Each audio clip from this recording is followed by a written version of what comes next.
আসসালামু আলাইকুম। জানিয়ে দেব এই মুহূর্তে হাতে পাওয়া সর্বশেষ ভয়ঙ্কর কিছু আন্তর্জাতিক আপডেট বাংলা সংবাদ। শুরুতেই থাকছে সংবাদ শিরোনাম। গাজায় নতুন হামলা বন্ধের চাপ বাড়ছে ইসরায়েলের উপর। জানিয়ে দেব ইউক্রেনের বিভিন্ন অঞ্চলে রেকর্ড সংখ্যক ড্রোন নিয়ে মস্কোর হামলা। এরপর রয়েছে গাজা যুদ্ধ বন্ধ রাজি নেতানিয়াহু দিয়েছেন যেসব শর্ত। সর্বশেষ থাকছে কাশ্মীরের নিরাপত্তায় এবার মাঠে ভারতের সাবেক সেনা সদস্যরা। গাজায় নতুন হামলা বন্ধে চাপ বাড়ছে ইসরায়েলের উপর। গাজা উপত্যকায় নতুন করে ইসরায়েলি সেনাবাহিনীর তীব্র আক্রমণ বেসামরিক মানুষের মানবিক পরিস্থিতি ও জিম্মিদের নিরাপত্তা নিয়ে উদ্বেগ প্রকাশ করছে জার্মানি সহ ইউরোপের বেশ কয়েকটি দেশ।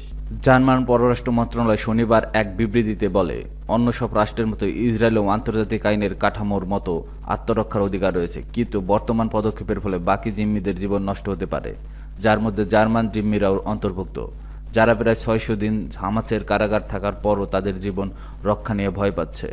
মন্ত্রণালয় আরও জানিয়েছে, এই আক্রমণ গাজার বাসিন্দাদের বিপর্যয়কর মানবিক পরিস্থিতি এবং জিম্মিদের দুর্দশা আরও খারাপ করার ঝুঁকি তৈরি করেছে, পাশাপাশি দীর্ঘমেয়াদী যুদ্ধবিরতির সম্ভাবনা আরও দূরবর্তী করে তুলেছে। বিবৃতিতে জানা হয়েছে, সর্বশেষ পরিস্থিতি নিয়ে আলোচনায় নতুন জার্মান পররাষ্ট্রমন্ত্রী ইয়োহান ভার্ডেফুল শনিবার ইসরায়েলি পররাষ্ট্রমন্ত্রী গিদিওন সারের সঙ্গে ফোনে কথা বলেছেন। অঞ্চলটির অন্যান্য অংশীদারিত্বের সঙ্গেও জার্মান ঘনিষ্ঠ যোগাযোগ রক্ষা করে চলেছে বলে জানানো হয়েছে। এছাড়া ইতালির পররাষ্ট্রমন্ত্রী আন্তোনিও তাজানি গাজায় ইসরায়েলের সামরিক অভিযান বন্ধ করার আহ্বান জানিয়েছে, বলেছেন ফিলিস্তিনি বেসামরিক নাগরিকদের আর যুদ্ধের মূল্য চুকানোর সুযোগ নেই। এক বিবৃতিতে তাজানি বলেন, আমাদের ইসরায়েলি সরকারকেও বলতে হবে যথেষ্ট হয়েছে। তিনি আরও বলেন, আমরা আর ফিলিস্তিনি জনগণকে কষ্ট পেতে দেখতে চাই না। হামলা বন্ধ করুন, যুদ্ধবিরতি নিশ্চিত করুন, জিম্মিদের মুক্ত করুন, কিন্তু হামাসের শিকার জনগণকে শান্তিতে ছেড়ে দিন।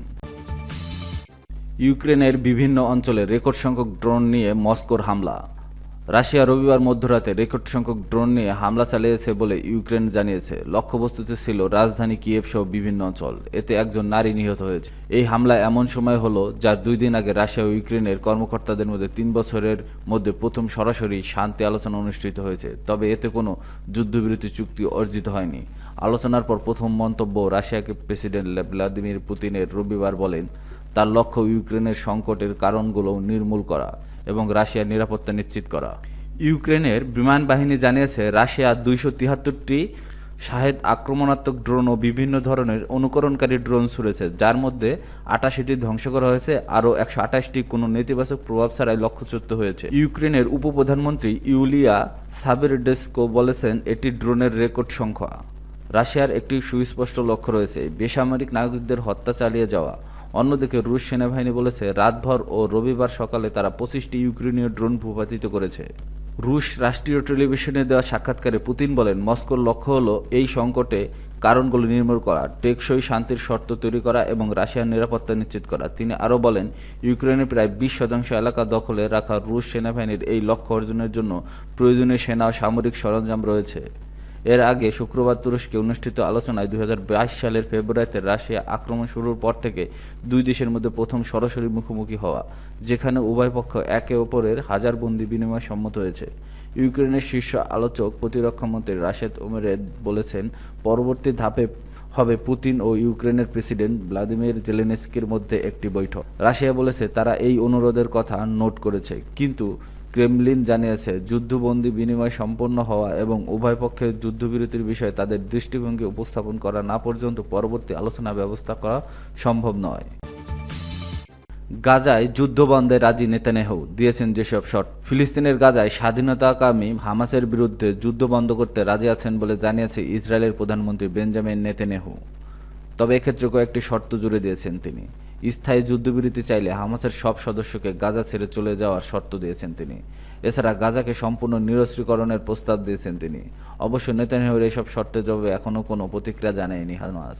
নেতানিয়াহু বলেছেন, যুক্তরাষ্ট্রের প্রেসিডেন্ট ডোনাল্ড ট্রাম্পের বিশেষ দূত স্টিভ উইটকফের অস্থায়ী যুদ্ধবিরতির প্রস্তাব অথবা স্থায়ী যুদ্ধবিরতির দুটিতে রাজি আছেন তিনি।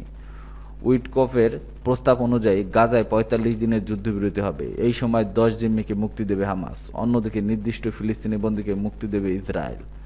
যুদ্ধবিরতি চলাকালে স্থায়ী যুদ্ধবিরতি নিয়ে আলোচনা হবে।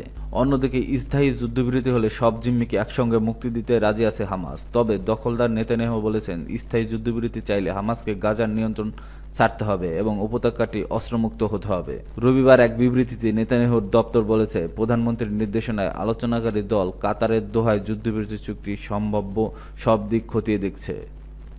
হোক সেটি উইটকফের প্রস্তাব অথবা যুদ্ধ সম্পূর্ণ বন্ধ করার কাঠামোতে, যার মধ্যে থাকবে সব জিম্মির মুক্তি, গাজা থেকে হামাসের নির্বাসন এবং গাজাকে নিরস্ত্রীকরণ। সংবাদ মাধ্যম টাইমস অফ ইসরায়েল জানিয়েছে, নেতানিয়াহু এর আগে স্থায়ীভাবে যুদ্ধ বন্ধ করার প্রস্তাব প্রত্যাখ্যান করেছে, কিন্তু এখন তার অবস্থান পরিবর্তন দেখা যাচ্ছে। তবে এই দখলদারের প্রস্তাব ফিলিস্তিনের স্বাধীনতাকামী সশস্ত্র গোষ্ঠী হামাস মানবে কিনা সেটি দেখার বিষয়। এর আগে গোষ্ঠীটি বলেছিল, যতদিন ইসরায়েলের দখলদারিত্ব থাকবে ততদিন তাদের হাতে অস্ত্র থাকবে। এ ব্যাপারে কোনো ছাড় দেওয়া হবে না। কাশ্মীরের নিরাপত্তা এবার মাঠে ভারতের সাবেক সেনা সদস্যরা। টানা বেশ কয়েকদিন হামলা পাল্টা হামলা উত্তেজনার পর সম্প্রতি যুদ্ধবিরতিতে পৌঁছেছে ভারত ও পাকিস্তান। এরপর উভয় দেশের সামরিক কর্মকর্তারা নিয়মিত একে অপরের সঙ্গে যোগাযোগ রাখছেন এবং যুদ্ধবিরতির মেয়াদও বাড়াচ্ছে। এমন অবস্থায় নতুন সিদ্ধান্ত নিয়েছে ভারত শাসিত জম্মু কাশ্মীরের নিরাপত্তা রক্ষায় এবার ভারতীয় সেনাবাহিনীর সাবেক সদস্যদের নিয়োজিত করতে চাচ্ছে দেশটির কেন্দ্রীয় সরকার। এক প্রতিবেদনে এই তথ্য জানিয়েছে বার্তা সংস্থা AFP। বার্তা সংস্থাটি বলেছে, কাশ্মীরের নিরাপত্তা জোরদারে এবার সাবেক সেনাদের মাঠে নামাচ্ছে ভারত সরকার। গত সপ্তাহে পাকিস্তানের সঙ্গে হওয়া যুদ্ধবিরতির পর শনিবার ভারতের কেন্দ্রীয় সরকার এই সিদ্ধান্তের কথা জানিয়েছে। এর আগে গত মাসে ভারত নিয়ন্ত্রিত কাশ্মীরের পর্যটকদের উপর বন্দুকধারীদের হামলার জোরে দুই দেশের মধ্যে উত্তেজনা চরমে পৌঁছায়। ভারত এই হামলার জন্য পাকিস্তানকে দায়ী করলেও ইসলামাবাদ তা অস্বীকার করে। পরে উভয় দেশের সংঘর্ষের অন্তত 70 জনের প্রাণহানি ঘটে। জম্মু ও কাশ্মীরের প্রশাসনের এক সরকারি বিজ্ঞপ্তিতে জানানো হয়, কেন্দ্রশাসিত এই অঞ্চলটির গুরুত্বপূর্ণ অবকাঠামোর নিরাপত্তায় সাবেক সেনা সদস্যের কাজে লাগানোর প্রস্তাবে অনুমোদন দেওয়া হয়েছে। সরকারি তথ্যমতে প্রায় 4000 সাবেক সেনা সদস্যকে নন কমব্যাটান্ট স্বেচ্ছাসেবক হিসেবে চিহ্নিত করা হয়েছে। এর মধ্যে 435 জনের কাছে লাইসেন্সধারী ব্যক্তিগত অস্ত্র রয়েছে। সরকার বলেছে, স্থানীয় পর্যায়ে নিরাপত্তা পরিস্থিতিতে দ্রুত কার্যকর প্রতিক্রিয়া জানাতে এই উদ্যোগ কার্যকর ভূমিকা রাখবে। AFP বলেছে, ভারত শাসিত কাশ্মীরের সাবেক সেনা সদস্যরা মূলত স্ট্র্যাটেজিক গার্ড হিসেবে দায়িত্ব পালন করবেন। তাদের উপস্থিতি প্রতিরোধমূলক ভূমিকা রাখবে এবং স্থানীয়ভাবে নিরাপত্তা সমন্বয়কও বাড়বে বলে মনে করেন প্রশাসন। অবশ্য ভারত শাসিত কাশ্মীরে ইতিমধ্যে প্রায় 5 লাখ ভারতীয় সেনা মোতায়েন রয়েছে। অঞ্চলটি দীর্ঘদিন ধরে ভারত ও পাকিস্তানের মধ্যে সংঘর্ষের কেন্দ্রবিন্দু। 1989 সাল থেকে ভারতের শাসিত কাশ্মীরের বিদ্রোহী গোষ্ঠীগুলো স্বাধীনতা অথবা পাকিস্তানের সঙ্গে যুক্ত হওয়ার দাবিতে সশস্ত্র আন্দোলন চালিয়ে আসছে।